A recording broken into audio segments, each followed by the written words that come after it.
Investigators say that the three deputies were ambushed by someone with an AR-15 style rifle. Stephanie Whitfield talked to a trauma surgeon today who gave us insight into the kind of damage those types of weapons create. In Houston, there are shootings every day.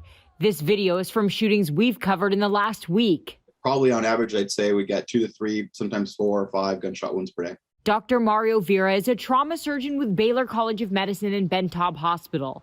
He says all gunshot wounds can be life-threatening, but being shot with an AR-15 style rifle like three deputies in Houston were yesterday is even more dangerous because bullets fly faster with that type of weapon. And the velocity of the bullet is much, much faster. It's causing a lot more tissue damage. Police say one precinct 4 deputy was killed, one was shot in the back, the third in the foot. Dr. Vera isn't treating the deputies, but he's very familiar with those types of injuries. The majority of gunshot wounds are actually not to the torso, so not to the chest and abdomen. The majority of them are actually to the extremities.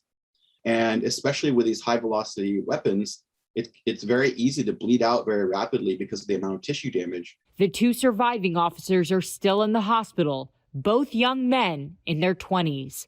Stephanie Whitfield, KHOU 11 News.